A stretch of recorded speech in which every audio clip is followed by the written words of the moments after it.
During this activity, we're going to cover measuring objects with a pencil from sight. We're going to lay out an accurate contour drawing of a mannequin, a chosen figure, a chosen object, or the 2D figure that I've provided on your screen.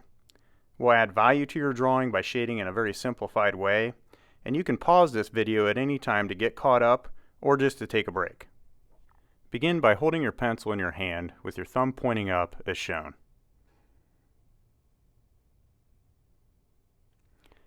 While measuring, be sure to use a straightened arm and make sure to lock your elbow. If your arm bends, you'll have very inaccurate measurements. Next, rest your cheek on your shoulder. This will keep your line of sight consistent. Close one eye and be sure to pivot at the shoulder while measuring objects. By pivoting only at the shoulder, the distance between your eye and the pencil will remain the same, therefore giving you consistent measurements. In order to use your pencil as a measuring device, you'll simply slide your thumb up and down the pencil to mark parts of your object to use for references in your drawing. Begin your drawing by sitting some distance away from your objects or the computer screen. Start to take measurements, in this case of the figure's head. We'll use that as our standard unit of measurement. Begin by placing the top of the pencil at the top of the head and move your thumb up until it touches the chin. This unit of measurement will be used to lay out the entire rest of the figure. Keeping that measurement marked on your pencil, we'll now move down the figure to see how many heads tall the figure is. Take visual markers as you do this. Pay attention to where your thumb lines up with the figure as you move down the length of the figure. While you practice measuring, feel free to pause this video at any point.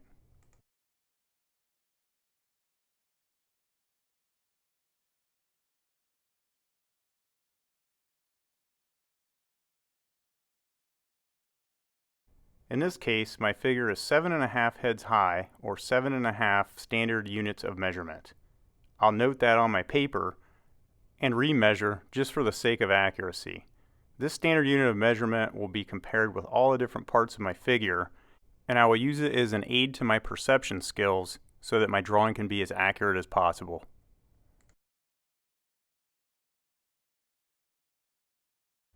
When you're ready to begin your drawing, you'll need some drawing paper and a pencil. You also might need an eraser, a sharpener, perhaps a drafting brush, and you can work on a drawing board and tape your paper down if you choose. You'll also need either a figure to draw from, a mannequin, or you can use the 2D version that's on your screen that I've provided.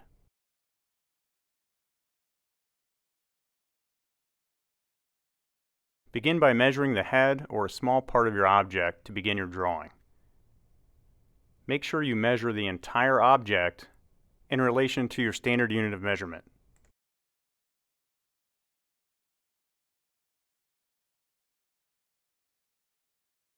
Before laying out the figure or object, it's good practice to make a mark toward the top and toward the bottom of your picture plane so that you can fill up the picture plane with standard units of measurement for the different parts of your object.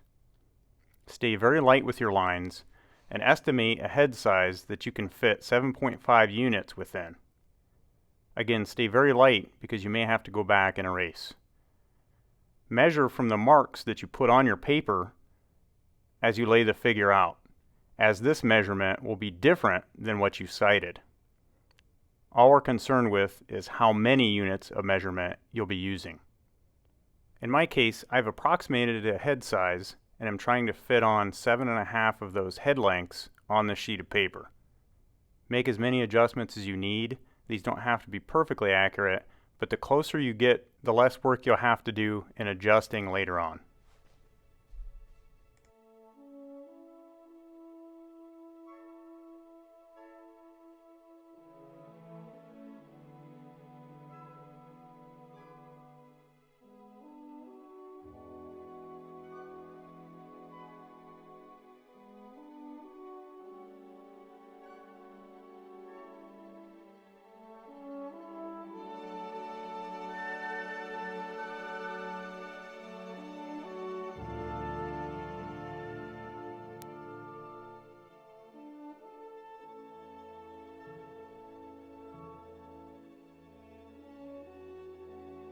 Once you're happy with your measurements, it's time to start roughing in some general shapes. Remember to stay very loose and light with your lines, as you'll probably be making corrections later on. Working from top to bottom and constantly measuring for accuracy, lay your forms in from general to specific. Don't worry about details right now, we're just trying to lay out the general parts of your object. This particular figure is comprised of ovals, cylinders, and spheres. I can lightly sketch in those general shapes first and then go back and reinforce with detail later.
Once you're finished with the vertical components of your mannequin, it's time to deal with the arms and the width of the figure. Make sure you use the head length or standard unit of measurement to find out how wide your mannequin needs to be. Depending on where you've situated your arms, it will most likely be at least a head length away from the hips.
Once you've made adjustments and cleaned up your contours, it's time to consider reinforcing those contours before we go in and shade.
Once the contour is complete, it's time to start shading. We're going to stick with 3 general values: a highlight, a middle value, and a shadow.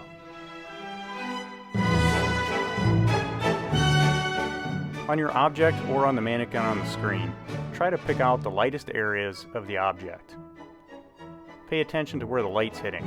That's known as the highlight, the lightest areas. We'll also have a middle value and core shadows away from that highlight. The middle values will have a middle tone, and the core shadows will be darker or have a heavier tone.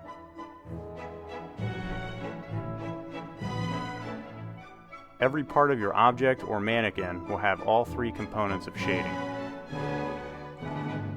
You may also have reflected light on the back side of any object that's shaded dark.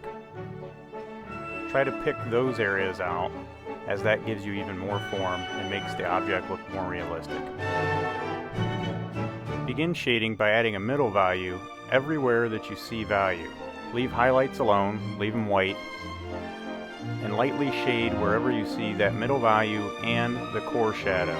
We'll go back and add the core shadow inside those areas that have a middle value later.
Here I've left the highlights alone so they're lightest. I've added middle values, and now I can go in and add core shadows within the areas that I've shaded a middle value to, just to darken them and make them look more volumetric.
When you're happy with your shading, it's time to clean the image up.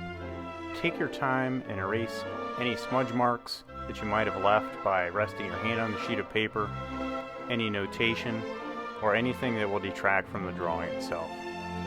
At this point, if you're not finished with the drawing, you can pause the video and finish your drawing up.